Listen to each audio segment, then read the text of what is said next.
We have more breaking news, everyone. Foundry editing is turned back on. It's not without its bugs, but hey, it's better than nothing. On tonight's meandering program, a man says something in an accent. They had an idea, but they couldn't exactly progress on it, and the idea is just developing and developed and developed, and eventually became an MMO with a Foundry integration. A three-headed dog goes on a rampage. Okay. I've said it a few times before, but Neverwinter Foundry, not as good as STO Foundry. And we know how to save champions on. The other two just said user-generated content beyond the Nemesis system. Join us on the Foundry Roundtable.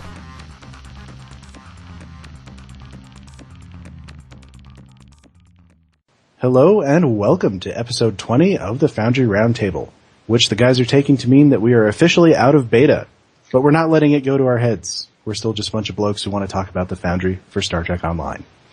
And we have sort of a big group this week. I thought it was a perfect week to do it since Foundry hasn't been in the state for any of us to do much playing or editing. So in addition to myself, Drogon1701, we have the usual gang of Hippiejohn and Greendragoon.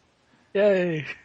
With us, we've got Cerberusfilms, longtime Foundry author, who keeps trying to convince everyone that life is but a dream. It is. It really is. Otherwise, how could I be a three-headed talking dog on the internet? Actually, wait, never mind. I just answered my own question. Good point. And we also have with us, welcoming back, Admiral Murphy from Foundry Files. Oh, hi. Hello. And his co-host, Oouie. Hello. Yo. Yeah, I'm never doing that again. No, don't do it. Don't do it. It's like we That have... was scary. Yeah, it's... Well, before we get started, I ought to give a brief update on the Foundry. Patch notes posted for Thursday, which of course is in the past for most of you listening, have included the fix for reach markers. Yay! So now the One step closer. The minimap will properly display reach markers. Just that means they finally unlock editing now. That's kind of what I'm hoping, because, I mean, add to that the fix with interacting with solid objects, which went live last week. We're really getting towards a state where editing can be turned back on. Yeah, see, every single one of my missions would have been completely buggered if the if waypoints hadn't been fixed. Like, literally completely buggered, because most of it's off the story, so... Even though, honestly, I have stopped using reach markers in space anyway. Because I just don't like them because they're too easy to miss vertically. Yeah. It depends on how you're marking them. Yeah. If it's like to go to a station that's way up there, you can, if you have a physical object that you can focus on, it's fine. Yeah, that, if you don't, that's good. then, yeah, otherwise it's just a point in space. Yeah, I'd rather just do an invisible object. Otherwise, just make it huge. Like 100 by 100. There you go. And then they can't miss cannot miss this, yeah. Well, actually they did, so never mind. One person did. But I hate that person, so it's fine. This is what I'm telling you. You know, you gotta go with interact object, because they can scan for it. Assuming people still know how to do that. I understand. It's been a while since that's been pointed out. Yeah. Although, there's a tip for Foundry authors, you know, in space, use interact, because you can scan for it. And we should say it. Go ahead, sir. Oh. You should probably also say in the mission somewhere, why don't you try this? Press V by default. I was about to say, remind them. It is amazing how many people add in the tutorial. Just add in a tutorial in the middle of your mission. It makes it seem better, I think. It's sort of teaching people how to play the game at the same time as giving them something fun. It's like a cryptic mission, but not like the original ones. Here's an interesting thing with the two new tutorials, both the Romulan and KDF tutorial give you a mission throughout that first 10 levels that says, hey, press your V key and it will point you toward your next objective or the closest, the closest anomaly. It'll point you in that direction. And the Fed tutorial doesn't have that. Doesn't have anywhere in there. They definitely go back and rework that. I thought it did. No. At least not that I remember. What about is it in one of the next couple missions? After the tutorial? I thought it was in the tutorial where you go and you're on the ship and you're going to shoot the Borg devices or something. I think swear I that was- remember it somewhere. Yeah, I'm It's been sure I so saw long something. since I've played the Fed Yeah, tutorial. I could be mistaken. It might If be it's right. in there, it might just be a pop-up. Yeah. Hey, All right, here's well- a chance for a plug. Go and check out Andrew and Oliver play Star Trek Online, and it'll be in one of those videos. Yes. It'll be in episode 1 or 2.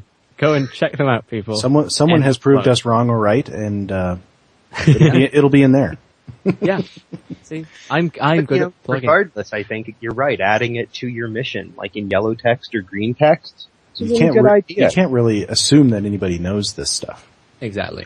You make your mission so that everyone I can mean, play it. I'm all, every so often I'll learn something about the game that I didn't know even when I played it for 3 years. Noob. It happens. I love you really. I've been awake a long time, okay? Starting to get to him. Well, Green Dragoon, why don't you get us started on one of our discussion topics for the night? Wait, you have So- topics? We do. We do. Good ones. Bloody well organized. Not really. Oh, Not really. But I'm anyway, afraid now. last week, Drogan posted the thread about what does it mean for the Foundry to be out of beta, and we've gotten quite the response. I mean, just going through, it looks like the answers range the gambit from people who wanted specific features added, people who wanted up to and including all assets added, people who wanted bug fixes. People who wanted everything from Neverwinter imported. Really, I mean, what surprised me was just how varied the definition was for everyone. For a lot of people, it was very different. What? Sorry, I'm kind of like trying to catch up on this one. What does where did the out of beta come from? So Go ahead. go ahead, Dragoon. Yeah, I was going to say it came from something Kirkbat posted that I saw anyway, at least, and then from where you posted too, Dragoon. You followed up in that same thread about you were the one that mentioned how long that actually is. I think wasn't it? I don't That know we've if that been was in me. beta. But yeah, I mean, I had kind of thrown out like a few episodes ago that more than anything, I just wanted to see the Foundry get out of beta. And the idea is that it's actually not a particularly solid goal, but it is a goal. And mostly I was hoping that it would kind of give Cryptic enough wiggle room to kind of come out and say, okay, this is how we're defining out of beta, and start moving towards that goal. Unfortunately, Dan in his interview with Priority One kind of jokingly sidestepped the question, most likely because he didn't have an answer for it. That'd be And, my guess. Yeah, he usually doesn't. which we talked about last week. And so after that, we decided to open it up on the forums to try and figure out, well, what does everyone else think this means? And I mean, and you had pointed out, and you said you saw on the forums that the Foundry has been in beta for what you said, 28 months? 28 months, 2 1/3 years. We're going May on. not You be enough. young'uns, I remember when it was an alpha. Pah. But it's one of those things that, yes, it has been an incredibly long time in beta. And in fairness, I mean, it hasn't been a priority. It's been kind of a secondary concern for Cryptic. But at the same time, I mean, it would be nice to see some kind of plan. I mean, when we originally started out, there was this roadmap that is still stickied in the Foundry forums. Mm-hmm. And it quickly became out of date and has never been updated since. So we're kind of stumbling forward blind. We've been kind of given the pseudo goal of get some stuff from Neverwinter lately. And while it's a nice short-term goal, it really gives us no idea of where the ultimate goal is to get the Foundry. Or at least get it to the point where we can say, this is a ready tool.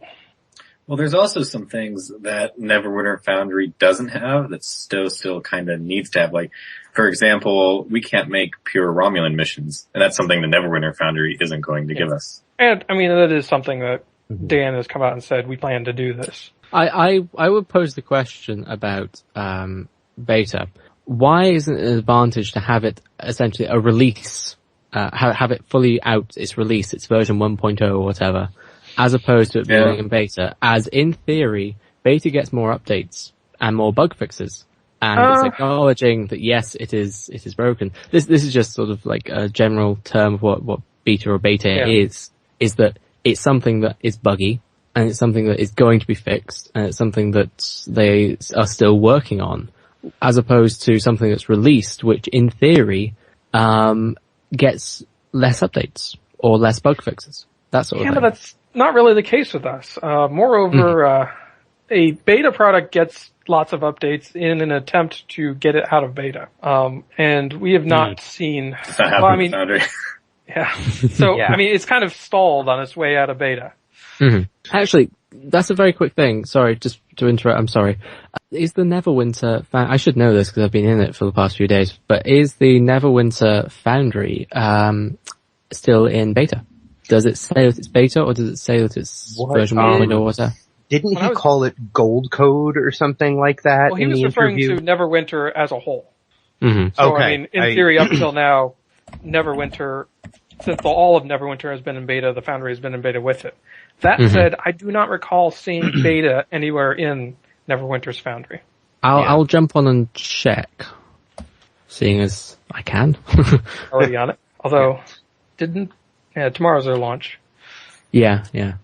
So, or for you, today! Actually, it's like, it's like 12 hours away, 2 days ago? So, it's 6 months ago. That's a little time between friends. I guess my take on what I think the whole idea of being out of beta means is what we have so far is a tool that is not very well supported, at least in STO, but incredibly well supported over in Neverwinter because it's kind of part of the core of the game. And it's half the game entirely, if not more. It's exact part of the core of the way the game runs over there. And as what I said last week, I think, I still in my mind, cause I remember hearing Dan call it like, I think the gold code of the standard, the gold standard of the code or something. I'll have to go back and listen to the Priority 1 interview again. Basically what he said is that when Neverwinter launches, internally the code becomes gold standard, which basically means that it is the final launch version for them. And other teams can use it. Basically it's fairly bug free is what they're classifying it as. So in my mind, I say, how long have they been thinking about Neverwinter? A game as big as Neverwinter with a Foundry as integrated as it is, they've been thinking about this game a while, and they've been knowing that the Foundry... Actually, they've only had, sorry to interrupt, but they've only had the Foundry really in mind since they did the redesign, which was when PWE took over and then decided, nope, Neverwinter, go away, remake it. This is it. Okay. Take the Foundry. Well, they were originally going to make it mostly Foundry, weren't they?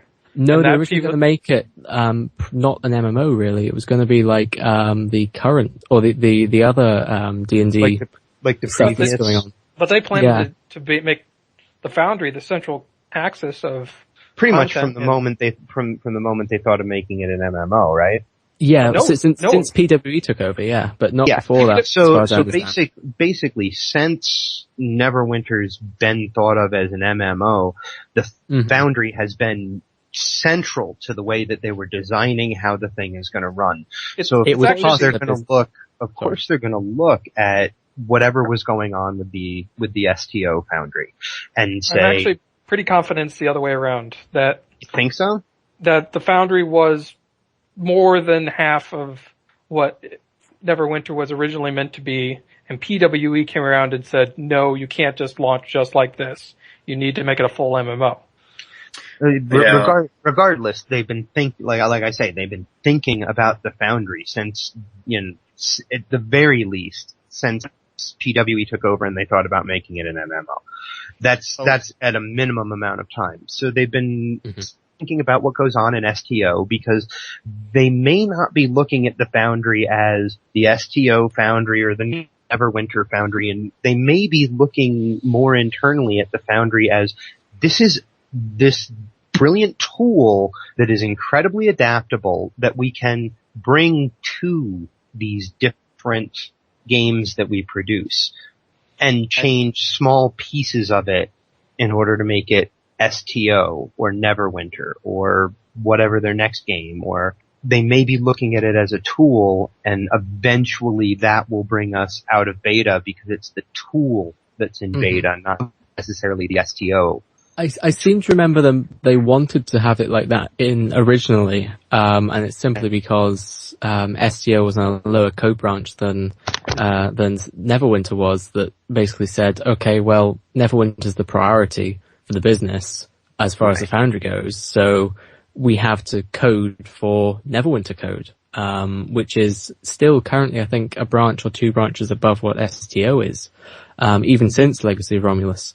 So still a lot of that code will be incompatible with us. Not all of it, but some of it's still fairly incompatible. But it won't be for long. But I think we might see after the Neverwinter launch, probably a fair while after, maybe 6 months or a year, something like that, that it will just become a Foundry team, and you'll have, say, asset givers and like one or two people dedicated to bring it into the game that it's supposed to be in. Hell, maybe even champions might get some love. You never know. Yeah. It's probably unlikely, but they might. And then, so you'll have the core team working on it, like a core Foundry team working on the tool, like you said, Hippie, but you'll have like specific people going, okay, well, we can bring this art asset in, or we can tie this into this and make this, and this is what we can have, and that sort of thing. It's so perhaps one day we'll get to it. Yeah. It's what it feels like they're aiming for some reason to me. It would certainly be ideal. I don't know. Because, I mean, the devs kind of go back and forth in exactly how easy or hard it is to port code between games. Because on the one hand, they're using the same engine, and while there are differences in code branches, they more or less bounce around features. But by the same token, they're all both very different games. And especially related to the Foundry. The Foundries are very, very different beasts. Simply because, well, they don't have they don't have to worry about bridge officers. They don't have to worry about bridge officer conversations, that sort of thing. Yeah, they don't even have a pop-up dialogue. Indeed, yeah. Which kind of makes sense for Neverwinter. If I recall, I think it might have been about 6 months after Stowe's launch in mid-2010, I want to say. It was about that time that most of the Stowe teams started going on to another game, which I think eventually became Neverwinter. Yep. And coincidentally, that also happened to be the progression to Season 3. And you guys know what happened to Season 3. Foundry, exactly. So I'm thinking they developed them at exactly the same time. And they had an idea, but they couldn't exactly progress on it. And the idea just developed and developed, and eventually became an MMO with the Foundry integration on top of it. Well, Zero was involved heavily with the Foundry from the very beginning. She said on many occasions it's her baby, and when FCO is concerned, it really is.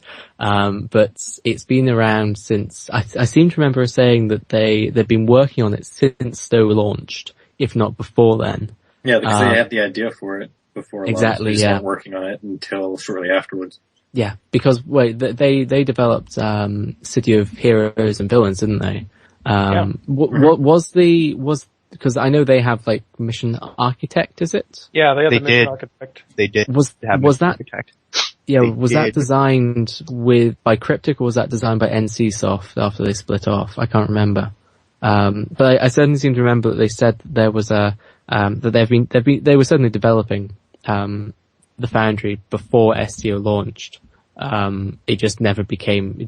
It was always intended to be part of it. They just didn't really know how much it was going to be integrated. I don't know. What little I saw of the Mission Architect, I get the impression that it wasn't very good. It really doesn't have anything in common with the Foundry other than it makes UGC content. I think it probably was developed by NCSoft then after they split. But Cryptic has inherited a number of Paragon employees since its closure. That's true. And they've just brought in, they've just opened up Cryptic North up in Seattle. Yeah. So they're all going to Champions, so maybe Champions devs are going somewhere else. Who knows? Yeah, Champions didn't have any devs before that. That's true. We brought up a Tumor Boy a while ago, so. Yeah. We stole the last one. That last dev was working on it. No, I mean, I would love to see the Foundry get into Champions, just because it is the only Cryptic-made game that hasn't had a UGC tool. Mm. Mm-hmm. Well, they can design their layers in theory, can't they? Or something like that. I haven't put enough time to Champions, I'm afraid. Hey, you know what? Cryptic North, maybe that's what they're going to do. It may well be. Maybe. I honestly have seen on a bunch of 3 different gaming blogs and sites now, people who have talked about what could be done to save Champions. Mm. All 3 articles that I've read thus far about it say user-generated content. They don't necessarily say Foundry. One of them specifically talked about, Cryptic has the Foundry. Why isn't it in Champions? The other two just said user-generated content beyond the Nemesis system. And that, I think, would be a great step for that game. It would certainly be a huge thing for Cryptic to say, yeah, we have user-generated content in all 3 of our MMO. They're not really AAA titles, but they're at least AA titles. I suppose they are AAA in their own way. We have 3 fantastic, doing really well MMOs that, we all have the UGC tool set in. So, yeah, bring it on. Yeah. So just to bring it back a little bit onto the topic, what do you guys, think it means to, what do you think the Stowe Foundry would look like for it to lose its beta status? Overhaul of the art assets. I think exactly the same progression is going to become into a non-beta version of the Foundry than there is beta version, despite what the name is. I think it's just going to be called.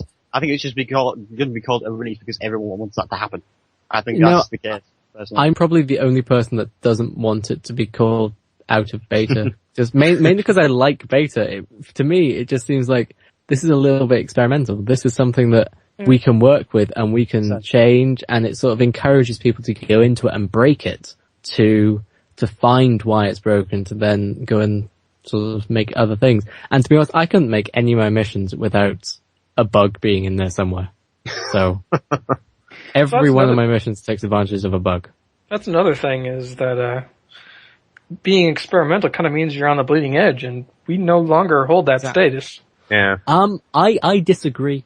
Okay. I've said it a few times before, but Neverwinter Foundry, not as good as STO Foundry, simply because I've heard that.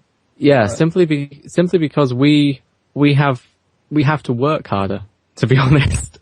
I've played a fair few Neverwinter missions, and some of them are great, others are I can't remember what I won't repeat what Cartmedian said, because otherwise I'll have to put an explicit rating on this, on YouTube, and I don't like doing that. But, the last time we had to do that was Chulaski's Christmas special, and, that was explicit.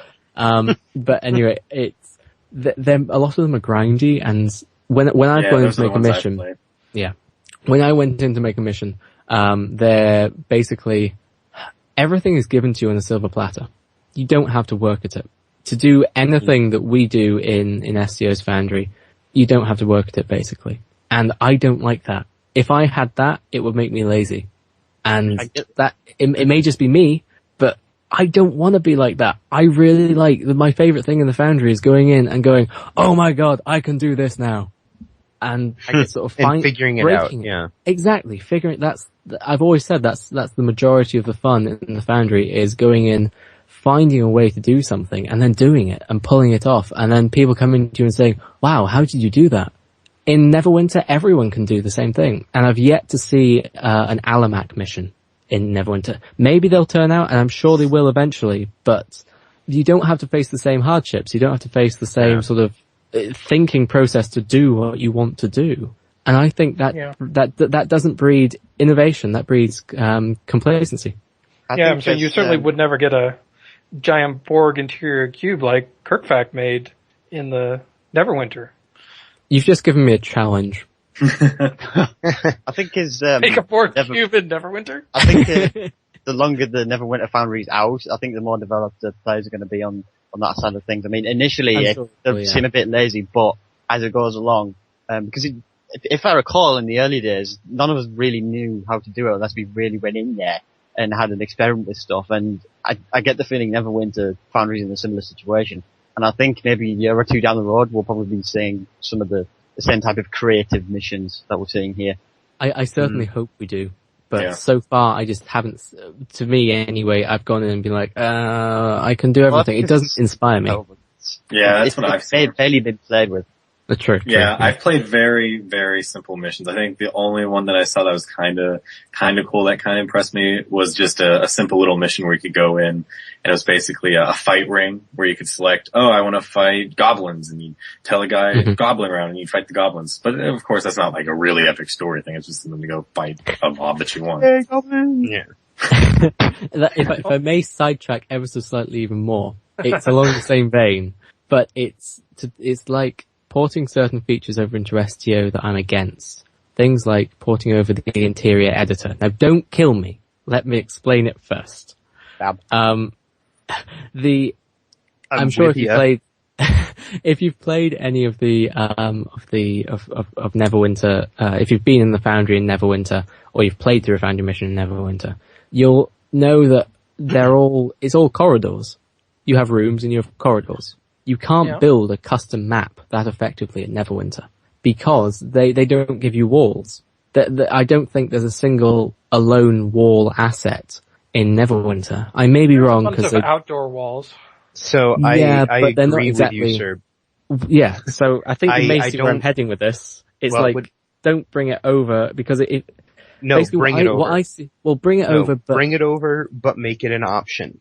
I'm all for more options. I'm all for if someone really just wants to drop rooms and corridors and maybe a few curved corridor pieces and design their interior map that way, I'm all for that because that means that somebody else who wouldn't have made a mission because making a custom map, they can do it now, and I'm going to get to play their mission.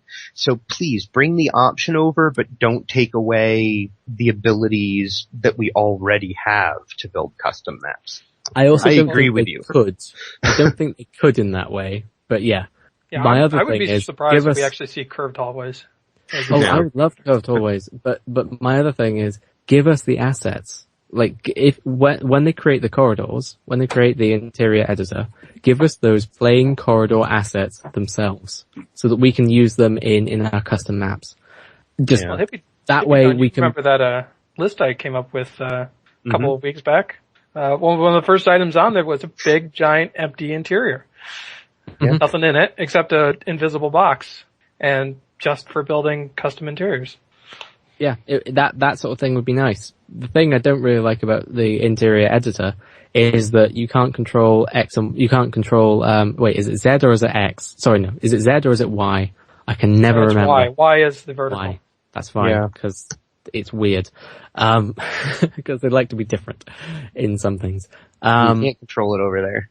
Exactly. Like in an interior editor, you can't control that. And I would hate that. I would hate the guts out of that. Just saying.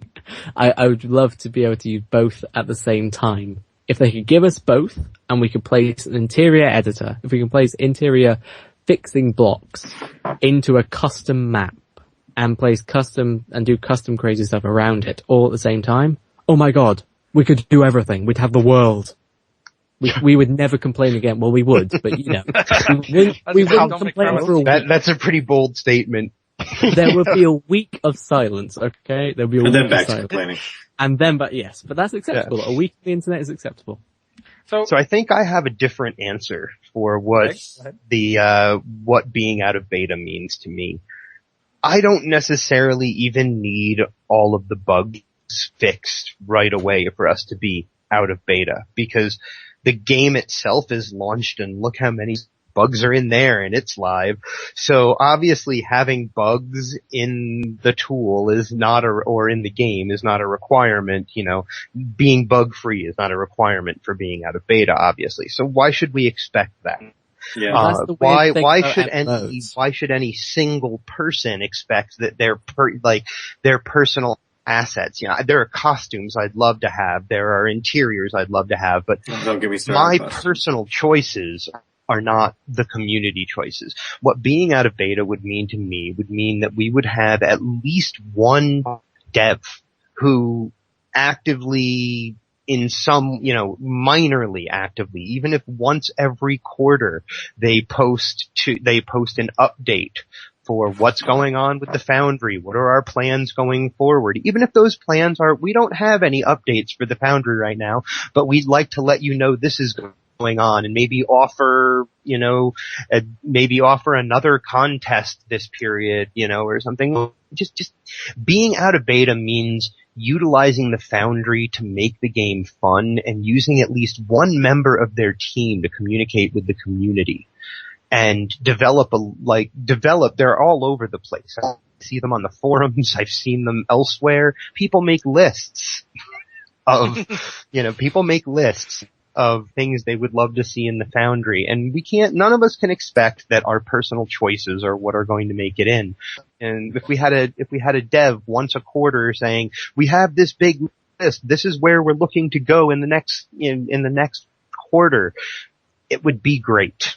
That would make me feel like the Foundry was a tool that was live, that was being updated, that was being looked at and considered at least once a quarter. That's what they did that before. To me, they did that before, and then when they couldn't follow through on it, people got really angry. So they won't do it again because now they don't promise. Even have somebody talking to us because they learned, Murphy. Because they learned. But that's the problem. It seems like nothing is happening with the Foundry, so everybody's just like, oh. Especially but in we know this it is. It's been quite we know. I think they've learned too. They've learned how to talk to. They've learned not to make promises. They've learned instead to say, these are ideas that we have. Talk to us about these ideas, and let's have. I've seen them do this, in the forums with other things, with PvP, the way that Bordicus goes in, and when he's making a change or when things are happening, he'll go in and he'll talk to them and listen to what's going on, listen to their opinion.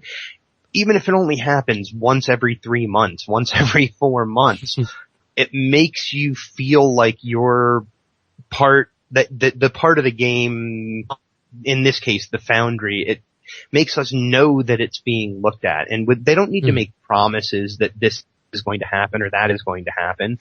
They can say, these are ideas that we have. What directions do you as the community, want to see us going? There's only so many times they can do that though, and they've done that a lot.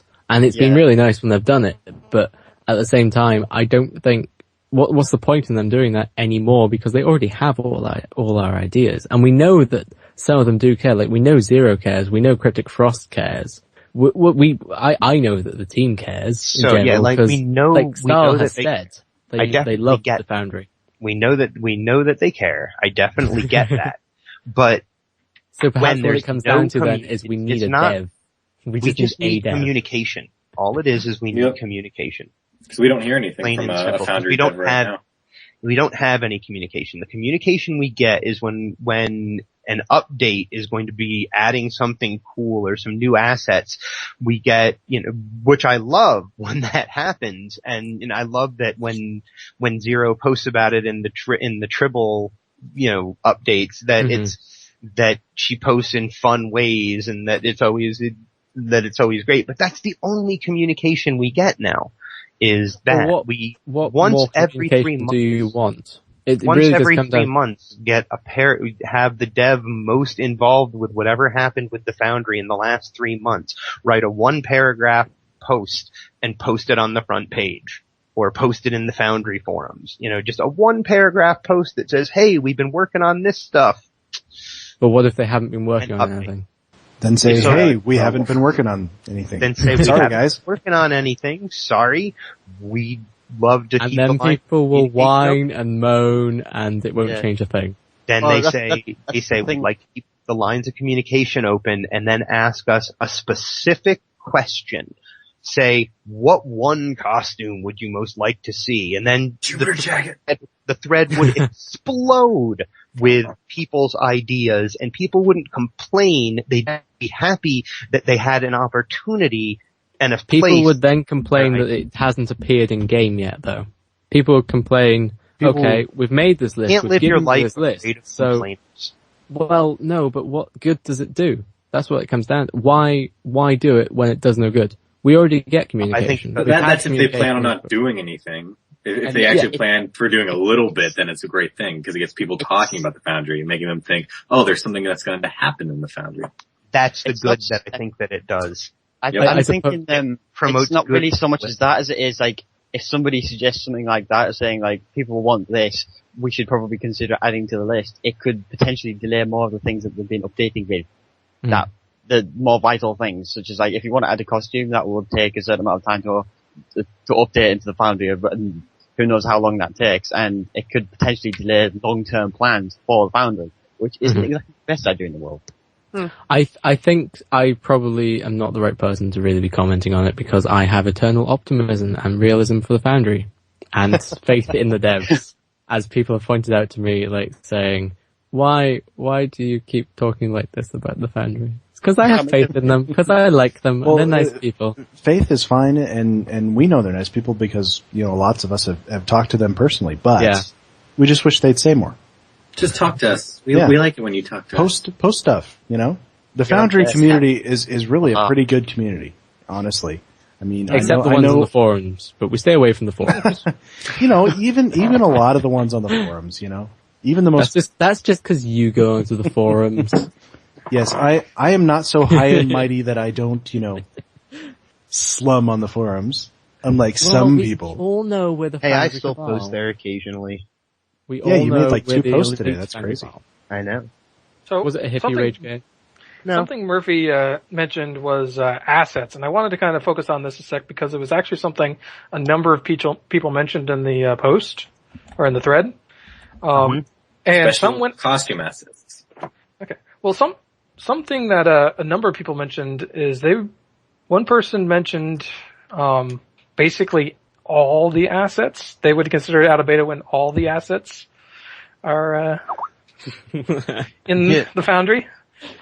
Another person defined beta as when we can do everything the devs can do. Oh dear.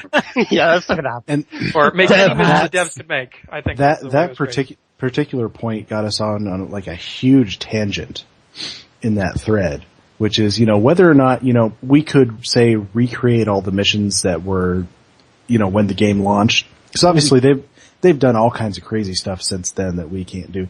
But the ones that launched are pretty simple.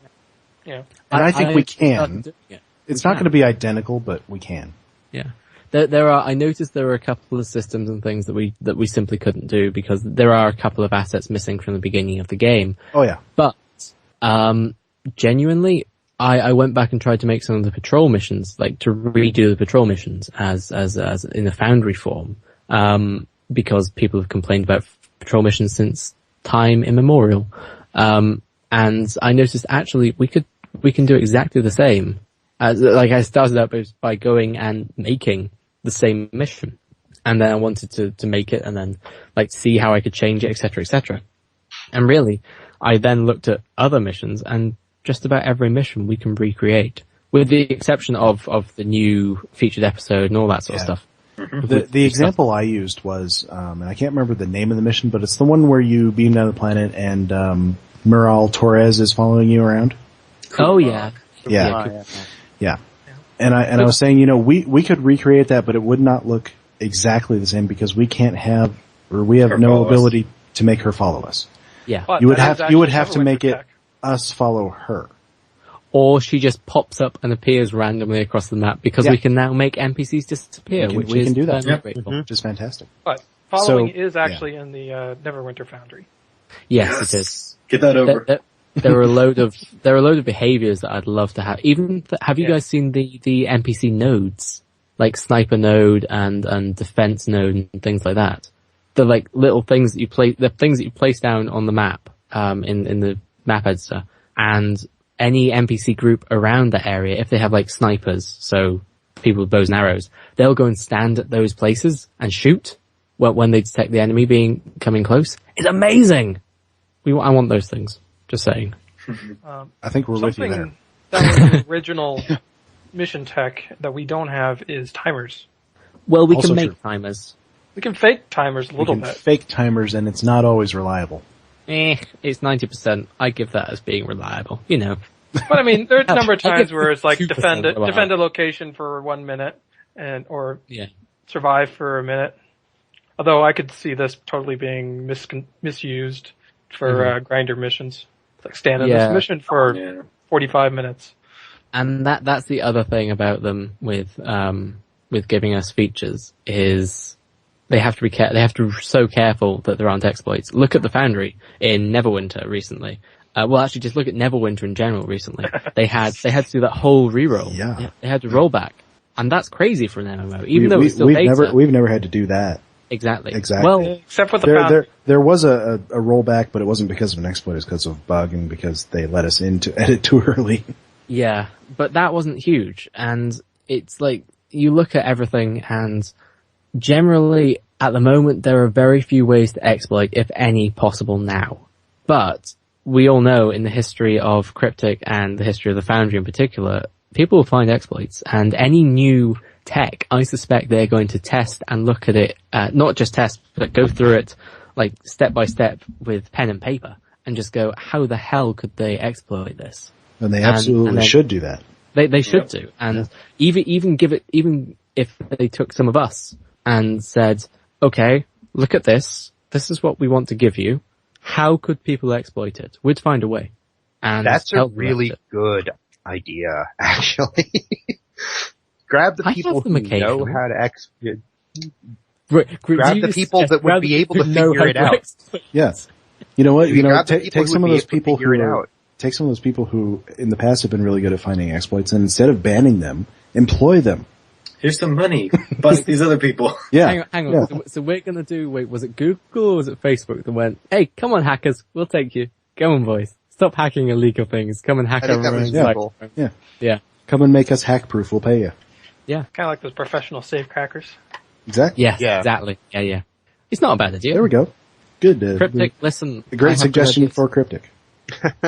This is why I'm going to study game design. So while you're hiring all the exploiters, go ahead and hire a few Foundry authors and have them make content for you. You know what? I think they have a hell of a lot of content creators at the moment because they just staffed up like last year. I think they have so many people working on STO now. I think it would be so cool if we could even get obviously we've gotten, at least one of them to work on the Foundry, at least for bug fixes. So. But I think it would be so cool to get a Foundry author on Cryptic staff who knows how to use the Foundry and can maybe guide some of the development. That would be nice. It would be amazing, but A, they'd be spoiled for choice, and B, it would be crazy and amazingly awesome at the same time. So, it's not unheard of though for them to hire people. So. Well, yeah, that's kind of how Thomas the Cat started out. I think he just made something that he thought would be cool in STO and showed it to him. Yep, and then they bought his designs and eventually hired him. But even when the first Foundry first came out, they said, hey, if you make a really good mission, include it with your resume and send it off. Well, that's on their hiring site. That's what they say on their application page, is that if you're applying for a content design or something like that, include your Foundry mission if you've made it in STO or now Neverwinter, I assume. Mm-hmm. Which is a great way of seeing if people can actually create compelling gameplay and content as well as a resume. It says, okay, you can actually create something in our own engine with fairly limited tools. So therefore, we give you the toy shop, we give you the code. Oh my god, you'll create God. Now, I think obviously you probably have to have, the rest of your resume. Exactly, yes, yeah. Because, they wouldn't take someone like me. I have no programming skills, whatsoever, no modeling skills, no nothing. So, I just make Foundry missions. Well, Commodore Bob has said that he actually got as far as an interview with Cryptic. Yeah, he did. For his missions. And I can tell you, he has no programming and or video game design background. Mm-hmm. The thing it does come down to when they look at things, they really do it in video games and in sort of all the creative industries. They want experience, and I'm sure you know that, Drogan, because you do newspaper and stuff, don't you? Or someone else. Well, and I do hiring as well. So I mean, I know that experience is just absolutely everything. That's what you look for. When I've ever hired or joined a team or got people to join a team, etc., I look for experience, but I also look for creativity. And so it's possible to get into these things without having the professional experience. But really, what they really look for is if you understand what you're trying to do, if you understand how to make a game, or you understand what makes an audience compelled to watch your film or read your book, that sort of thing. I know a lot of people that got jobs simply because they knew how the audience thought, and they knew how they wanted to see things. But yeah, does that make sense? Yeah, it does. Yeah, I think they sort of call that an X factor. Yeah, it is. Yeah. Well, we got any more on the out of beta topic? I think we covered most of it. I mean, obviously something that came up a lot, and one of my personal definitions was just getting the major bugs fixed. I think we probably all agree on that one. What do you guys feel about the user interface? I like it. I don't like NWs. Yeah, I saw NWs at first glance. I'm not a huge fan of it either. I love the 3D interface. Their Neverwinter's 3D stuff is quite cool.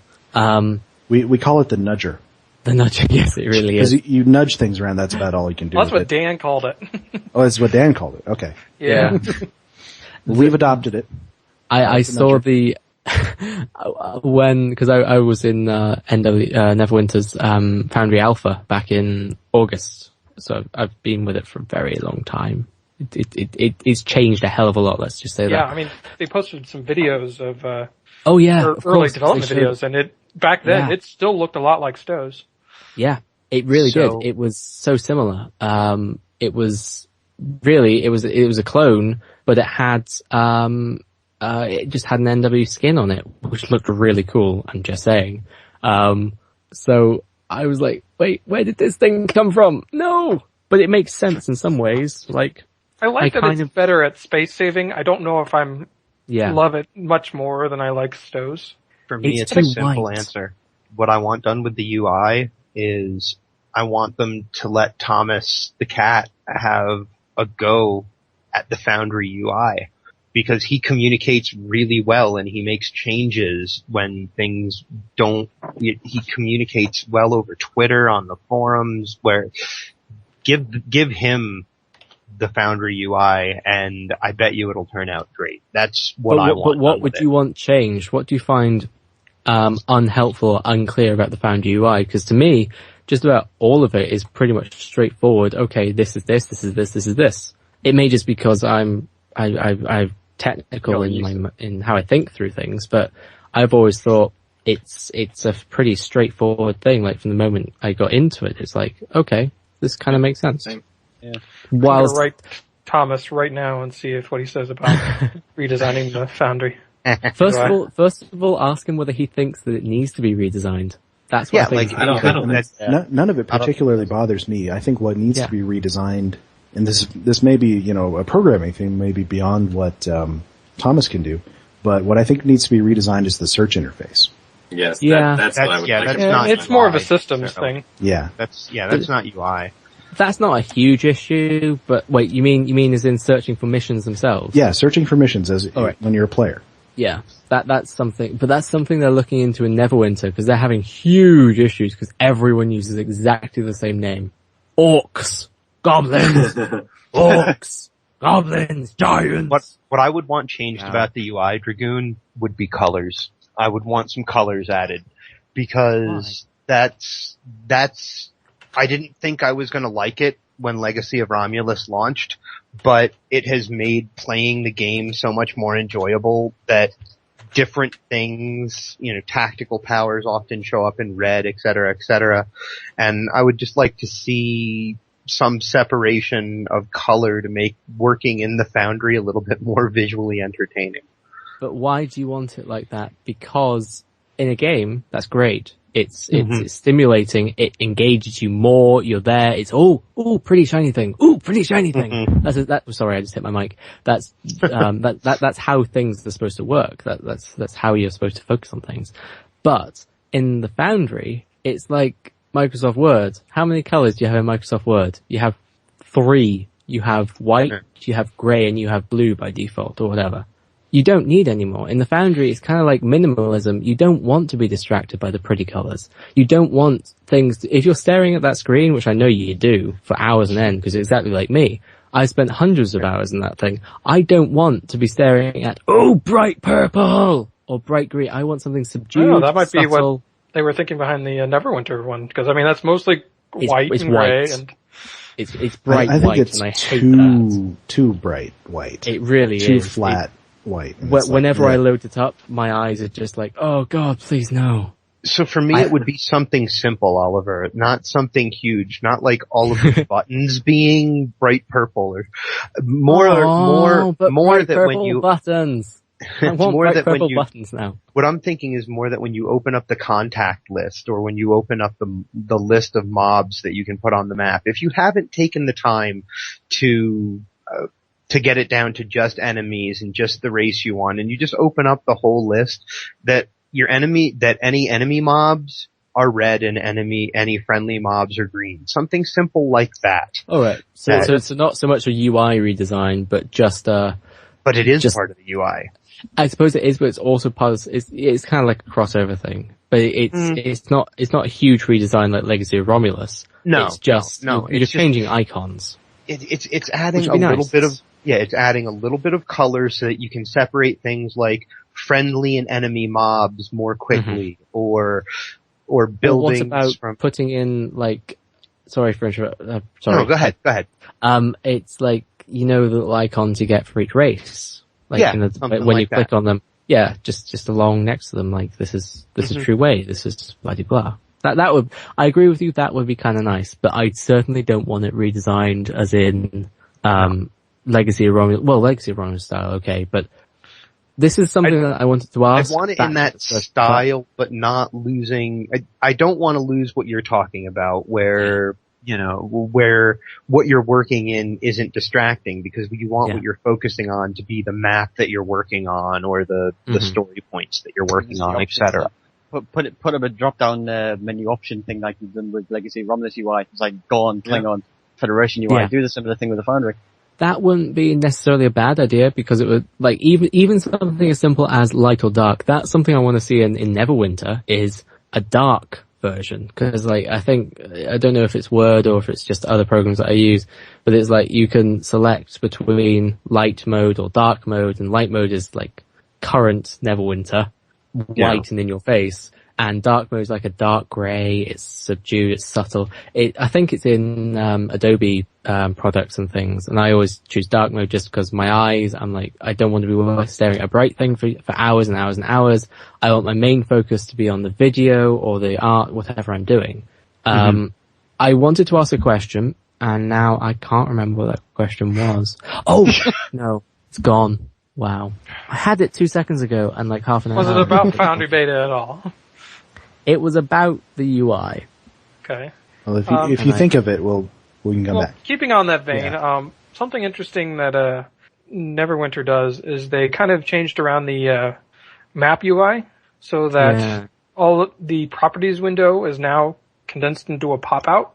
What do you think of things like that? It works really well in the Neverwinter design. It wouldn't work well with how STO is currently set up. Perhaps elements of it, but certainly not like the whole properties tab. It's nice that when you click on something, it appears in a box separately assigned for whatever you've clicked on that's always there. But perhaps if you like right-clicked on it or something, you got extra options, that would be nice. So why Neverwinter, why no STO? Because Neverwinter's is a completely redesigned UI. It's always been designed in that style. Like, it's big, it's open, it doesn't have the panes. That it's like 3 panes. But you think STO should keep the panes? Yeah, because, I remember my question! Yeah! I didn't get it eventually. Thank you. I love you so much, Greendragoon. You brought me back. It's about, it's not so much a question now, it's more of a statement, pseudo question thing. Okay. To me, STO's Foundry seems like it's part of the game. And that's because that's because the UI feels like it's part of the game. It's the same color scheme. It's, the layout, the buttons, all that sort of stuff. It just feels like it's integrated into the game. There's a reason for me being online and logged in. I'm here. I can switch from Foundry into playing the normal game. It's not like it's completely separate. It feels integrated and a seamless experience. Kind of. Whilst Neverwinter, you have the game, which is beautiful and lovely and pretty and colourful and yay. And then as soon as you click in to go into the Foundry, you're just presented with this thing that is completely different. It's like it's a technical, separate tool that doesn't feel like it belongs. So I suppose my question, it doesn't feel like it fits. It's this huge, great behemoth of a window that just appears and it takes up your screen with no warning. So I suppose my question really is, what do you think the Foundry should feel like it's integrated with the game as far as its design goes? I think is kind of where it's going. And also just what are your general thoughts on that being there, on the choice of it having, being in there? Do you think it actually does look like it's integrated, or is that just me being crazy? Which is always a possibility. I think that generally it was an original design that was mostly born out of STO.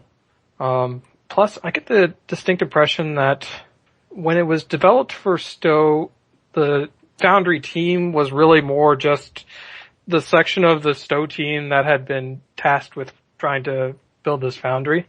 Whereas with Neverwinter, I get the impression that the Foundry team was exclusively working on the Foundry, completely independent of what was being worked on in the game. Yeah. Not to mention that Neverwinter was an unfinished product as the Foundry was being developed for them. So their development was parallel and not necessarily and they could break synced. Things. They could, that was the kind of the important thing, was that they could break things.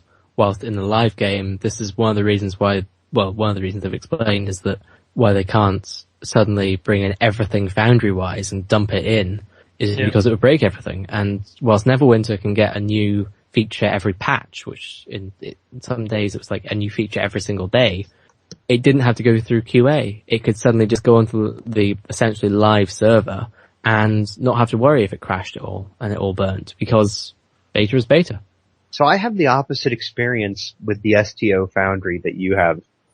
When I go, visually it's not shocking or what have you, but when I'm going to work on a Foundry project, I'm removing myself from the game.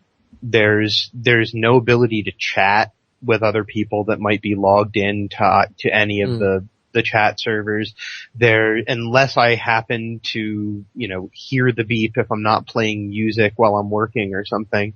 That's one of the nice things about Neverwinter as well, so they have the chat system. So I had the opposite experience. I feel like, though visually a lot of what I'm doing looks pretty similar, that when I go into the STO Foundry, I'm going in there mostly to I'm going in there to work and write, and I'm not going to be a part of the game that's going on out there somewhere else on the server. I have the opposite experience that you've indicated there. I think it comes down to options again. Like, give us the option to do both. Create another, like, a sort of alien UI, for lack of a better phrase, that we can use separately. About dividing resources too much. I'm more concerned about it being they'll design it to work better with a certain UI. Give us the option of choice in color-wise, but keep it in the same panel structure, if that makes sense. Yeah. So, I like the shades. Here's another way to look at this. In the current STO UI for the Foundry, what do you guys feel, where do you feel things jam up? Where are things difficult to work with? Where do you find yourself struggling because it's just hard to deal with this particular aspect? NPCs. It's like the NPC selection. I'll put it this way. It became a lot better when they added removal for NPC contacts and groups. I'll put it that way. But generally NPCs seem to be a whole lot, they're either extremely fussy or they don't do what you want them to do. Like we mentioned before, you can't make them follow you. You can't, do all that kind of multiple stuff, other stuff that cryptic, development tools can do as well. I think we still need more development on NPC stuff, purely because NPCs are essentially about 40-50% of the mission, if you're that kind of a mission. So realistically, if we have a lot more development on them, and we develop it enough, we'll be able to have a satisfactory mission with the tools from an NPC that we'll be using for about 40-50% of the mission. So in other words, we can have a good mission where we have this contact that we can follow around, that we can patrol in a certain direction, go a certain place when we wanted to, and there we go. There's a mission done. And there's a lot more, options that we could even have with NPCs, like, and some of these things are in Neverwinter, of course, like, if you damage it down to a certain percentage, it becomes friendly. So you can disable a ship rather than destroy it. We'd love to have the ability to actually go in and set what sort of weapons and powers an NPC group will have, rather than, take another NPC group and reskin them, however. Exactly, yeah. So, one tool I've noticed actually is we reskin pre-existing groups and they stay basically in the same groups. Like, for example, if we reskin a Romulan ship, like a Romulan warbird as a Vakari Dreadnought, just for the sake of argument, it would still stay as a Romulan ship with Romulan powers. Yeah, and that's still true. Devs, I've noticed, they reskin alternate faction ships, like say like a Cardassian ship, as a Klingon ship, and it would still be an enemy, but it would have everything a Klingon ship would have. And I think that kind of a thing needs to be developed more for us, because, like I said, it's been something they've wanted to do for a long time. Yeah, it would really open it up a lot more, I think. So what you would really like to see is more control over faction allegiance, separate of essentially, yeah, the NPCs themselves. Yeah. If we could choose faction allegiance, that would solve a lot of problems. Simply like we wouldn't have to skin Mirror Federation as Federation. And what would you say you skin Klingons as if you're a Klingon? Like if you want to fight Klingons? Or does anyone have a real answer to that? Crickets. I don't know. There is no answer to maybe? that. I was trying to think of a way to do it for the mission that I made where you go fight original series Klingons, and no enemy race for Klingons uses disruptors.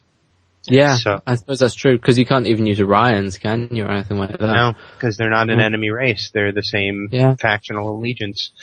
So give us factional allegiance and give us the option to change NPC states. Hey, we'll give you 2 weeks. We'll give you 2 weeks of peace on the forums.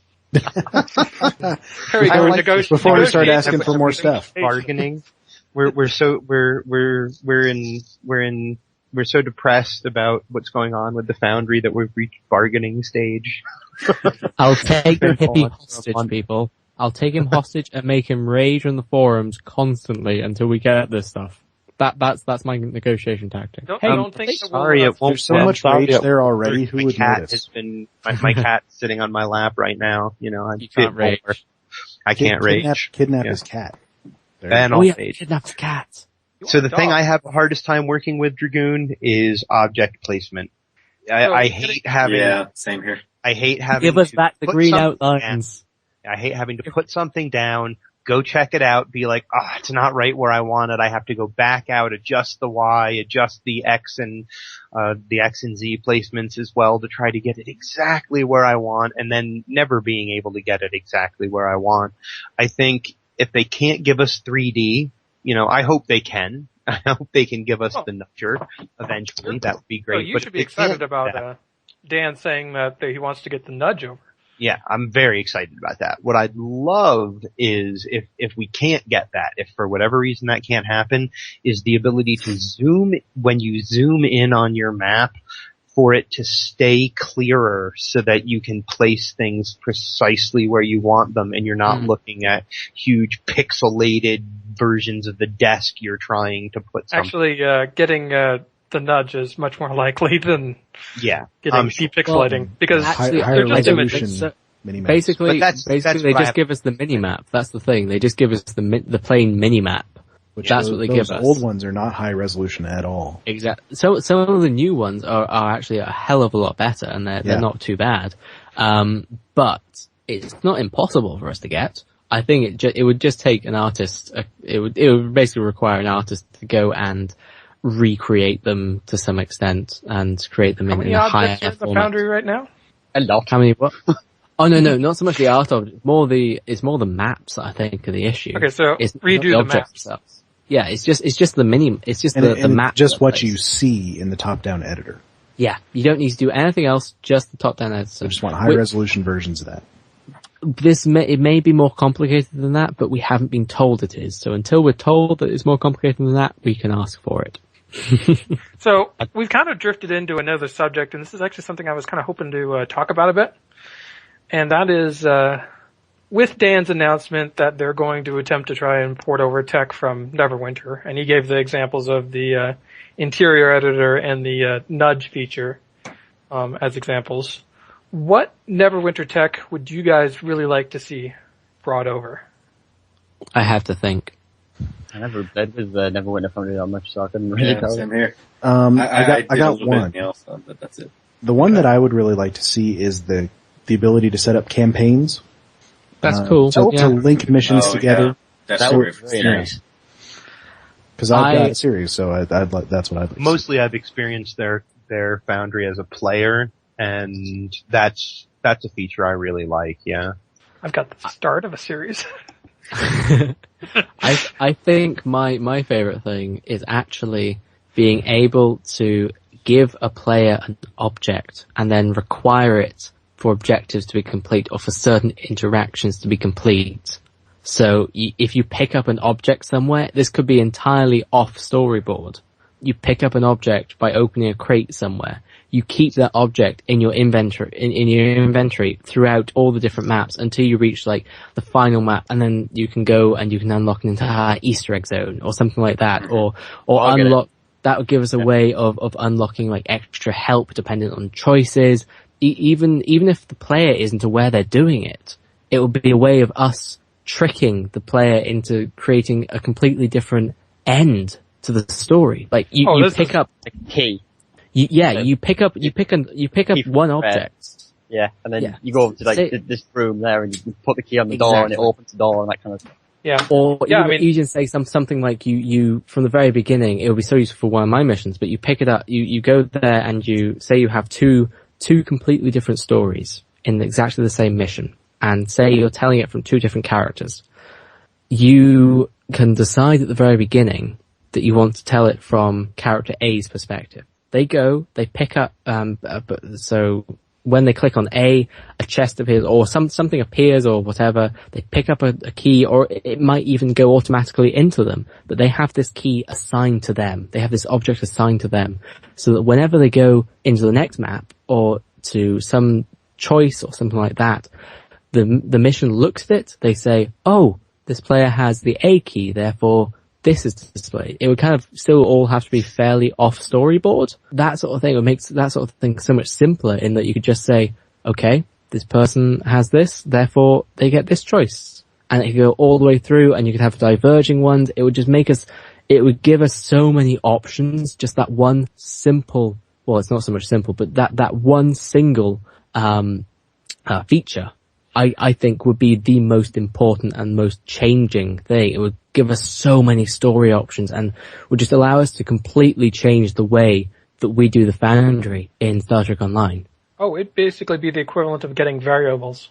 Exactly. It's giving us the if statement, essentially. It's basically saying, if you have this, then this. If you have this, then this. Which currently, we have no logic tools in the Foundry, really. So giving us that we have to sort of fake it. Exactly. Sounds so like giving us... It sounds like you're bleeding over into the sort of like branching objectives kind of thing, multiple story endings. It is that. It is exactly that. We could do what's whole that mission of objectives. Rogue Enterprises where you go to the Delta Quadrant, except you end up in the mirror universe? Own worst enemy. Yeah, that one. I keep thinking, every time I hear about this feature, I keep thinking of his where he has you basically describe your ship, at the beginning, and throughout it, you keep having to enter this code every time you go onto a new map. And he could totally condense that into like a bunch of little objects. Yes, exactly. Yeah, it'd be a little isolinear chip that says customized command codes. Yeah, and he would have like 30 different 30 different ones for this. If you are a Vulcan male who drives a Defiant class, and is a science officer, female. There you go. Exactly, yeah. It is, to me, I don't know why, but that is the one thing that I just, oh my god, I would give you 3 months of silence on the forums for that. And there's also a lot of little things like standardizing state transitions. Like, for instance, how powerful would it be just to be able to set a dialogue prompt reached on any dialogue? How amazing would it be to be able to take any object, including NPCs, and just say, we can make you appear, then disappear, then reappear, then disappear, then reappear. Rather than having disappeared, then appeared, then disappeared, end, we have the ability to constantly bring them back. We could create like holograms. We could create holodecks. We could create holodecks that way by creating holoprograms. We can fake it currently, but we could then go and give people so much choice and basically say that you can do anything. They can appear and then disappear. I don't know. That seems like amazing to me. I'll tell you one thing we do need is a better holodeck asset. More usable, Yeah, we need it to not think of itself as a solid object. Well, we should the transporter room has this problem too. You have to take them to dinner first, and then you have to talk them through their problems at like a psychologist meeting, and it's basically an intervention. So you have to tell it it's not a solid object because it has feelings, Mm-hmm. It believes it's a solid object. It believes it's a solid object. What's wrong with that? Don't be so mean. Why change it? Why are you asking my holodeck to change?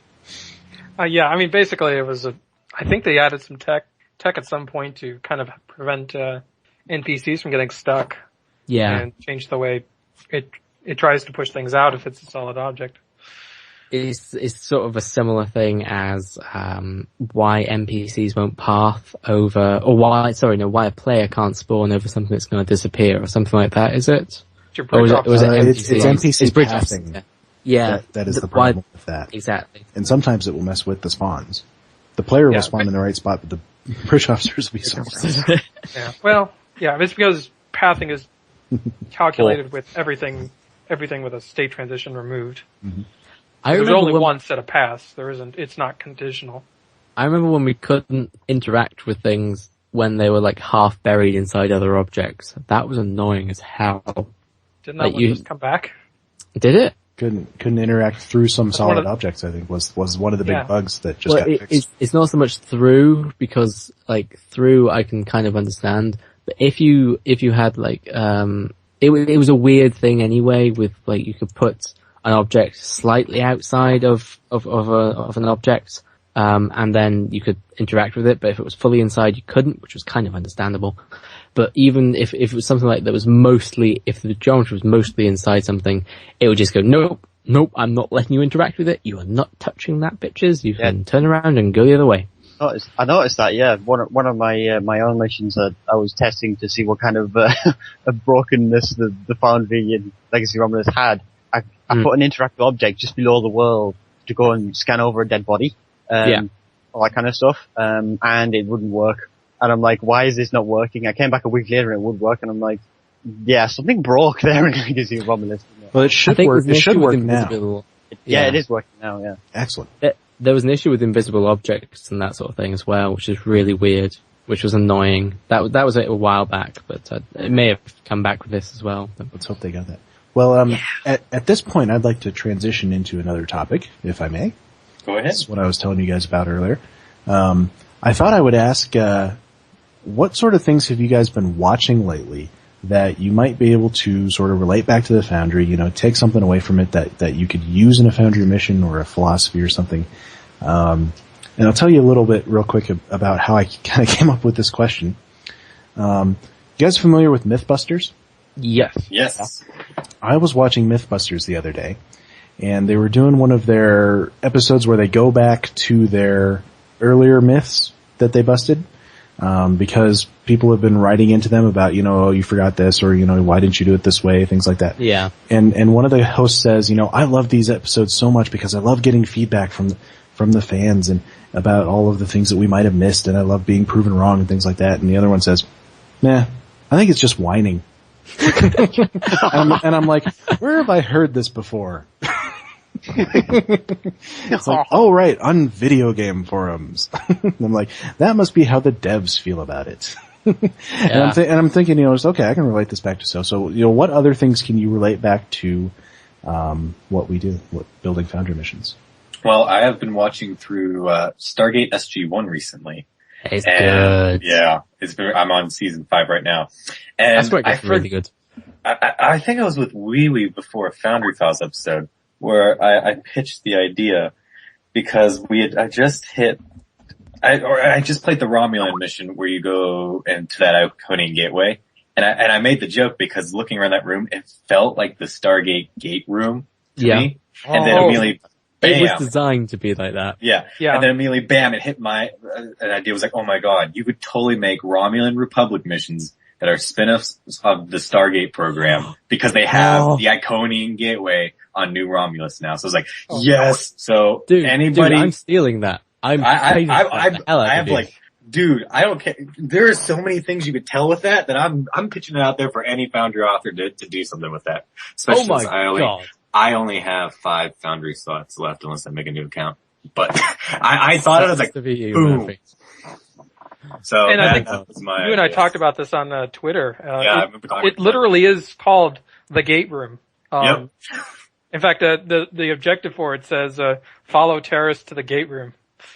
Yeah, and I think it's set up just like that because for the SGC, their control room was looking over the gateway in about the same way. They always went through the right door, which you do, and I think the Iconian gateway is even up a ramp a bit.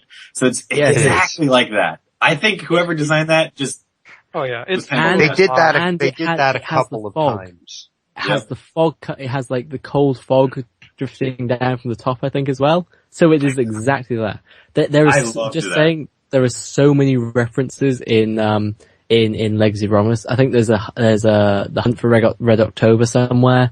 There's like everything is in there. My favorite is the Empire Strikes Back reference in the Small Moon. Blues. Yeah. No, Gastro Blues is basically the Empire Strikes Back. You go to a small space station where the evil empire, the Tal Shiar, has already taken over, and you even meet the first person you meet when you walk in is a bald guy who, instead of having the weird cybernetic thing go around the back of his head, it goes around his eyes, and his name, instead of being Lobot, is Tobal. It's Lobot backwards. It's such a throwback to the Empire Strikes Back. I'm amazed that I haven't seen anyone rage about that yet, but I love it so much. The ragers haven't noticed. I wonder if they haven't actually, because that would be wonderful. But you remember all the lightsaber controversy and the lyrics, and I thought that was still a bit of fun, and I enjoyed it. But they're just jealous they didn't get an arrow and a pulse weapon. I've been watching Farscape, and the thing that I think can be brought from some. At first I was thinking to myself that this is kind of, in my mind, almost a different sci-fi story that gets told, is the one man lost on the other side of the universe or lost in time, Buck Rogers, Flash Gordon, John Crichton. It's all the USS Voyager. It's all the same basic sort of story there. USS and Voyager. I guess what I take from it is, man, in Farscape, what I've been watching, John Crichton gets his ass kicked a lot. The hero doesn't always, he's obviously your hero, he's obviously your protagonist, but the hero doesn't always have good things happen to him. He doesn't always save the day, as it were. And I think that's a facet of storytelling I sometimes miss. I like to make a villain be really villainous so that the hero feels very heroic at the end. And I guess I sometimes miss a little of those gray areas, and I think that might be what I'm taking from what I'm watching anyway, as far as storytelling goes. That's what I love, is where things are grey and you don't know if you've really done the right thing, or that's the thing I really want to tell in the Foundry, is something I just haven't quite got to the point where I feel confident enough to write that story yet. I don't know what it is, just I want it to be the perfect story where you end up, you have to make the choice, and no matter what choice you make, it's morally grey. You doom something and you save something else. But it has to be, I know other people have done similar things, but I want it to be really impactful, and I think those are the best stories ever. That they're things that really make you think and feel, and like going back to Murphy, SG-1 did it quite a lot actually. Yes, DS9 did it as well. With DS9 did do it, yeah. With the Renac episode, I keep forgetting that. Yeah. Oh, I made a whole Foundry mission about that. I did a what if. My favorite Cisco moment. Even TOS did it with City on the Edge of Forever. Yeah. Yeah. Yep. And I think TNG did some type of thing along the lines of it, I think, but they hid it under something else, and it was a bit weird. They did it a little bit with the Borg in First Contact, and then they did a whole insurrection thing, but that wasn't so much their choice. That wasn't a real movie. Wait, what's wrong with insurrection? It was wonderful. Insurrection was a wonderful 2-hour television episode. Yeah, that's true. That's well put. That's true. That's true. That's kind of that's how I view it. But, I've mentioned this quite a few times actually, and it's actually kind of bouncing off yours,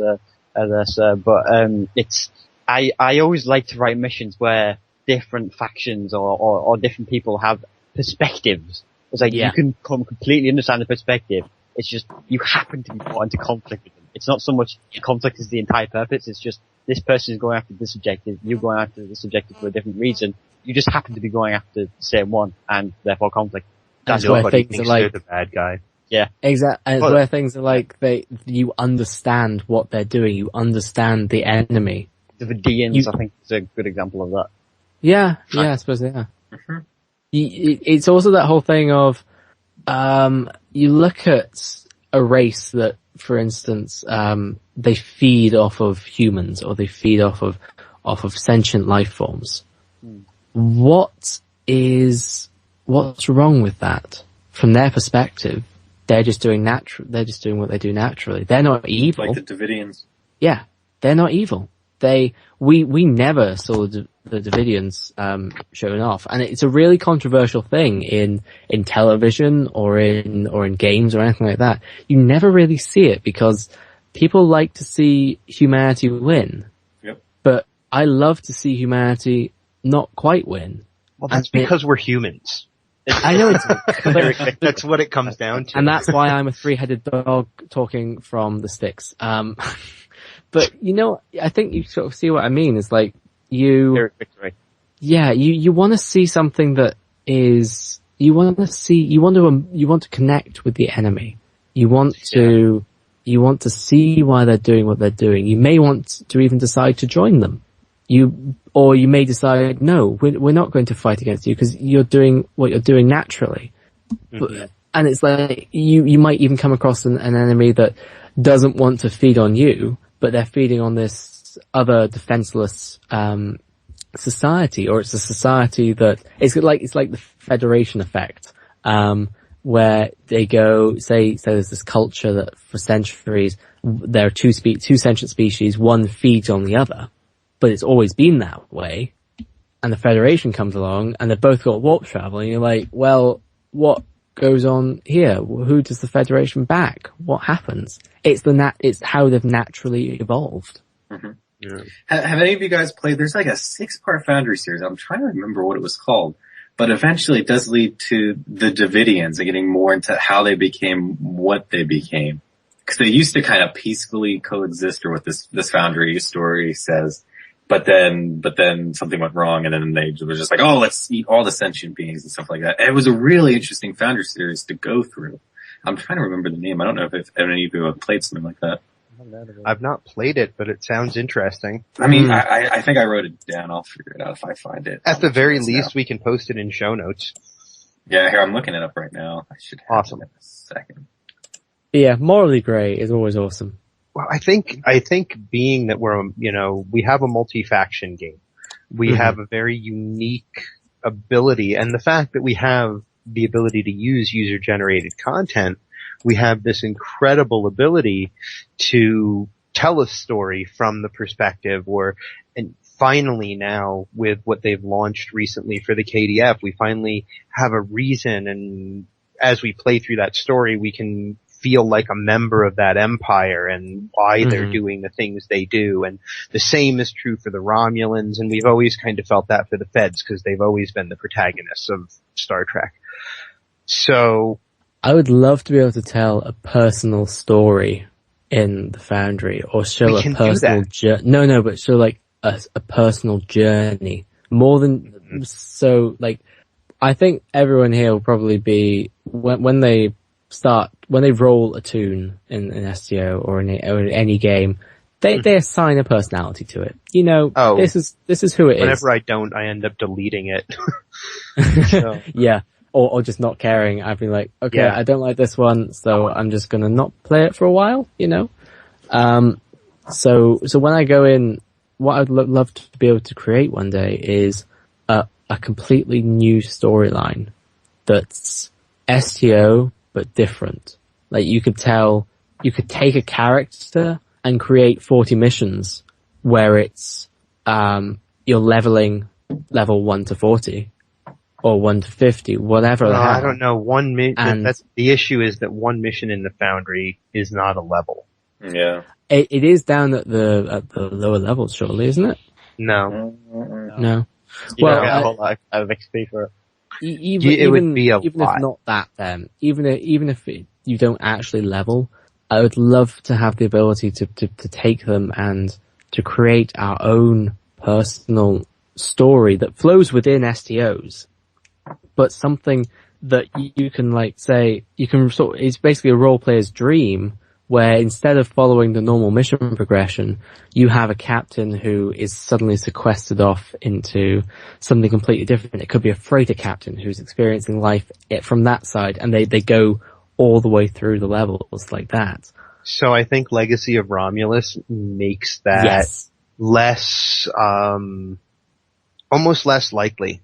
You're level 10 or 11 as a KDF or Romulan before you can really leave your home area. What's the problem with that?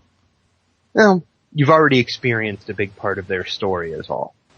It's only a real problem if you are trying to be a neutral Romulan. Have any of you guys seen that post on the forums? A guy played a neutral Romulan from 0 to 50. Really? Easy. Yeah, doing off missions and replaying the first few missions. He called it life in the cage.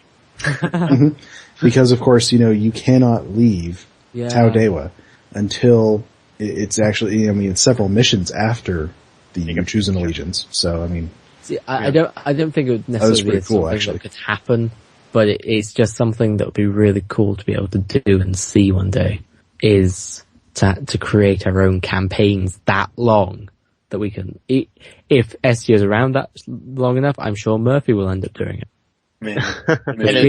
Don't give me ideas. Don't give me ideas. In a way, you already have Murphy 40-part series.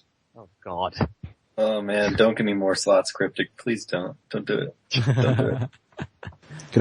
You could always start another. I think you could start a new account. I got really close, but then the Foundry outage just because I was just about to do it, and then it was like, I'll have to wait 2 weeks, and still waiting, sadly. 2 weeks has turned into a month. So. Yeah. Actually, I think I looked. Our last Foundry Files episode came out May 19th, so exactly a month ago. So wow. I was like, oh geez, it's been that long already. Yeah, it was launched on May 20th, wasn't it? Or 21st or something was the launch. Yeah, 21st, because I think I got it out early, specifically so I could play Legacy of Romulus. It was a Tuesday course, so I think yesterday would have been 4 weeks. Yeah. Which isn't our worst. How long was season? Season 4 was longer. I don't think it's been this long. Season 4 was 5 weeks. Yeah, so we're getting. And it's been maybe 2 or 3 since then. This is the longest one since then. we don't have any, like back with season 4, sorry, we didn't have any Foundry whatsoever. Yeah, and the problem which we almost had with this one was missions were still up and able to be reviewed, and that just completely killed a lot of missions. Whereas this time, they luckily sealed it off about a week into it. Well, and they were supposed to seal it off right away. Exactly. I don't know why they didn't do that. That confused me. It was a mistake. It was a mistake. It was a mistake. I think what they did was they, because they redid the rating system, they redid the average rating system, so now it's a weighted average weighting. Right. Average weighted, I can't say R's now. Why can't I say R's? Oh, wait, it's the alcohol. Never mind. Average. Average. Not weight. That's how to speak it American. Average rating. Isn't that American? No. You gotta have some y'alls in there if you want it to be American. Y'all.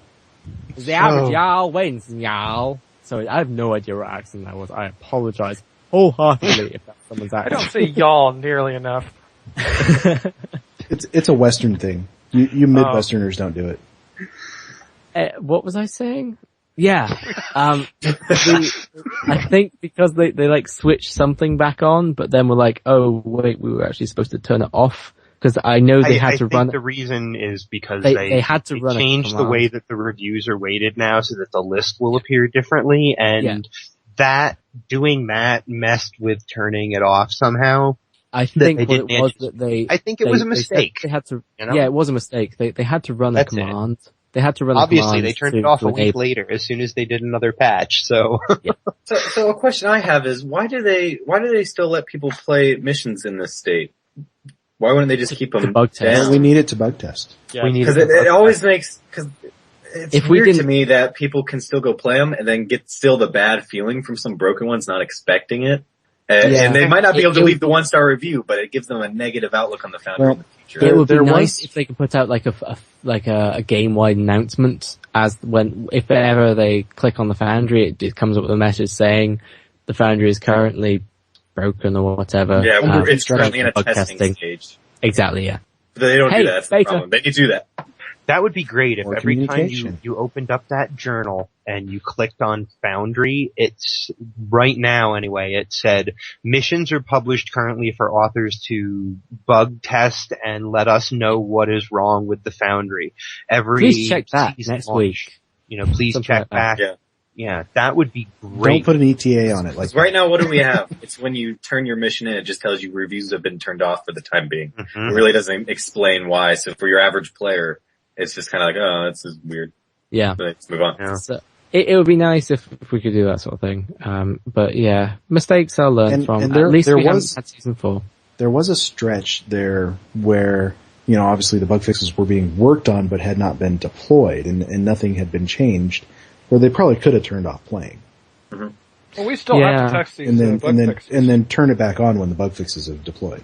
Thing is, they didn't know, we still could have found even more bugs. I mean, what was the first one we found? What was was it waypoints or was it interactions? I want to say it was waypoints. I want to say it was waypoints, yeah. I want to say it was waypoints. That was the most obvious one. So we found waypoints, but if they'd gone and turned it off immediately, then they brought it back up a week later when they'd installed the patch to fix waypoints, we'd be a week down and we wouldn't have found interactions or any other number of bugs that we may have found due to us being able to play it. Also, it's just generally... Sorry, go ahead, Oouie. I was going to say, I think what the general thing they're hoping is people in the actual missions who notice this kind of a bug, what they do, they'll probably just round up those type of essential bug reports that all point towards the same thing. So waypoints are broken in general. This amount of people still reporting waypoints. Okay, we need fixing this. Interactions are broken. We need to fix this. So I think it's a collection of different things. So if multiple people do it, and if they do bug reports, which probably about half the players don't, then they'll probably just go on that. I think another thing is that the more they fiddle with things, the more they are likely to break. So the less they turn it off and on again, the more likely it is that they're not going to corrupt the database or something like that, which is not something we want. I think we can all agree on that. That's the last thing we would like. It's a risky they have backups and they'll have all that sort of stuff. But still, we do not want that sort of thing to happen. And the longer they keep things running, the more likely a bug is to appear. Therefore, they can find that bug and fix it rather than prolonging it an extra amount of time. At least that's the way I think it works. And I certainly have worked it when I've been doing, like bug testing and stuff for other things. So, well, what other kind of topic do we got, guys? We got about, Oouie, what do you got for us?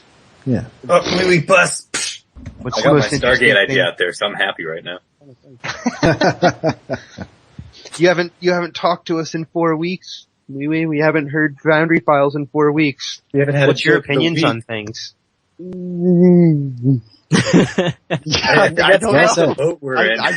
don't know.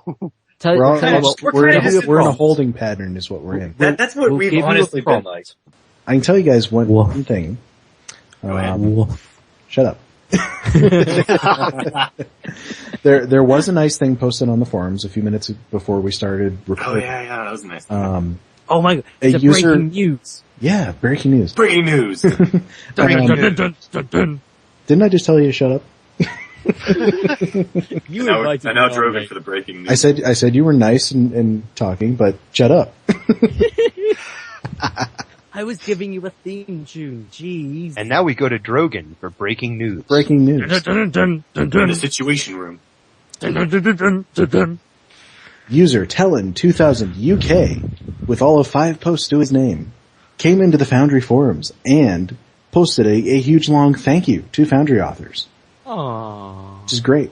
Said, I just wanted to say thanks to all the Foundry authors who have kept me constantly enthralled, entertained, and excited with your amazing missions during my time in game. And obviously that's the stuff that we love to hear. Wish we heard more of it. Yeah, little ego stroking. Go and listen to Dan Starr's interview on Primetime back in December. That's exactly what he said, pretty much. He said, without Foundry, the game wouldn't be here. Simple as, basically. And that's something that Kestrel said in our interview last week. She said she's tried some playing in the Foundry and loves what we come up with. So, I mean, obviously, we get some flack sometimes, Foundry authors do. Foundry Cabal. The shadowy cabal of elitist Foundry authors who, which we all know is true, to ruin the game for everybody else. It's totally true. It's so true. It's absolutely true. We are out there to ruin your guys' gameplay. Mm-hmm. We exploit everything. We write like 5,000 words Foundry missions just in one text box. Mm-hmm. Yep. We don't want you. Which we believe are great literature. Yep. Yeah. But we don't need to exploit. We get like trillions in dilithium. Oh yeah. Oh yeah. Give us all your dilithium through your tips. We all have tier 5 star bases funded completely from tips. Yep. And not just actually tips, we've got like 2. Yeah. You can get Best 2. part is I don't have to share my tier 5 star base with anyone. Have you got your own tier 5 star? Money for our dilithium mines. But that said, obviously we do love it when people come in and say thank you, and actually we should be thanking players like that because that is exactly the kind of people we write for. Yep. Speak for yourself. I write for the people who go in and like click, click, click, pew, pew, pew, bang. I lie entirely there. I am facetious. But no, they are lovely people when you hear that sort of thing. Absolutely. We were talking a couple of weeks ago about great interactions with players that we've had, and that obviously counts. I know I've had some excellent interactions with players over the years, just in the reviews. I mean, there was one point where in one of my missions I had you choose from 3 different officers, junior officers, to go and command a ship that didn't have a captain. Like Data and the Sutherland and Redemption, and the idea being that, whichever officer you choose, and you get backgrounds, you get to know them a little bit, that ship gets destroyed, and that officer dies. You killed him! So, wow. It's like, you get the pain of command, you sent an officer to his death. And in one of the reviews, a player actually wrote a eulogy for that officer. That's wonderful. Said, we are gathered here today to remember so-and-so. Let me see. I might actually have a screenshot of it. No, the mission I mentioned earlier is called Ghost of War for people listening in. So go check it out. It was a great one. We might review it on Foundry Files one day. 6 parts. I shall add it to the list. This is a very long list of of missions that I still have to play. And now I have time to play. Yay! And as of tomorrow, they should be working. Hopefully. Was that the announcement? It's in the patch, right? Yeah, it's patch notes. That it's going to be activated. Still not working. Well, no, the editing, no, but the missions that are up should be working. I gotcha. That's what I mean. But they haven't they won't be re-enabling comments for that ratings yet. Ratings they have not set. Right, yeah, they haven't said anything about editor or ratings. They haven't really said anything about anything. So the only details we get are whatever Cryptic Frost tells us down in the bug forum. I predict within 2 weeks we'll have the editor back. I'm not predicting. I'm hoping it's even less than that. I'm hoping sure, yeah. but I was hoping it was only going to take 2 weeks. So yeah, but hey, at least they went and fixed it rather than left it all to die whilst we were editing. Well, what it seems like to me is that this is how the process is supposed to work. Yeah, it would have been maybe 2 weeks or something had there not been a problem. But they put this process in place precisely in case there was a problem. In case there was a problem, and this time there was. Obviously, it's going to take longer when there's a problem. So we may be slightly annoyed that it's not there, but I think what everyone has to remember is, hey, they're working on it, they're fixing it, and fixes for Foundry are nice. We have evidence to that. We have evidence that they are working on the Foundry, people.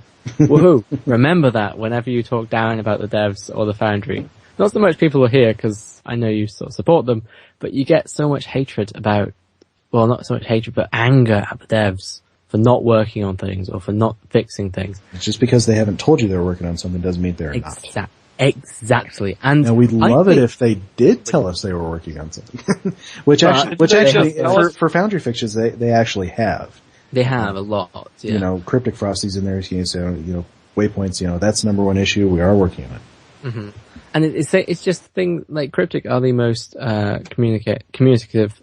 No, I can almost say that word, communicative developers that I've ever met for a game. They talk to their community constantly. I know no other community that listens to their player base or even talks to their player base nearly as much. No. Oh, I'll tweet with Brandon all the time, not because I need to know something about Stowe, but just because he talks back. But even in the forums, like Brandon and other community managers are slightly different in that their job is to talk. Even if it's not just about the game, that is the wonderful thing about Brandon, is that he'll talk just about random stuff that's not just the game. But just even the devs will just go off on tangents in the middle of forums and talk to each other through the forums. Like if you ever see Zero and Taco going at it on the forums, things like that, or just that random stuff that they go into the forums, they talk in the forums, even like the most random thread, you'll suddenly see a dev post and you're like, oh my god, they're actually talking and listening. Which, that's why I have faith in Cryptic, because they're nice people. We just wish they would do that in the Foundry section. Yeah, but since when is there anything to talk about in the Foundry section? It's all whining and moaning and... I think actually it's less there. I mean, with a few explosions here and there, but it's actually less there than the other sections. It is. It really is. You thought it was bad day. You haven't seen the PvP forum gameplay. That's why I stay away from PvP. PvP, the Federation feedback thread, gameplay feedback, and the flotillas, the ship forums are terrible. Really? They're just such mean-spirited. And actually, the only one out of the 3 factions there is actually Klingon gameplay, because everybody just speaks like, this is how we should, is like, should I do the ship? And there we go. Nobody ever complains in the Klingon gameplay. It's always fed on Romulans. That's because Klingons. Yeah, that's because there's like a whole 5 of you, and you all get along really well. Klingons. That's so true. How long has that Galaxy thread been going on? Oh, the Galaxy thread. Wait, people are still complaining about the Galaxy? Oh, yes.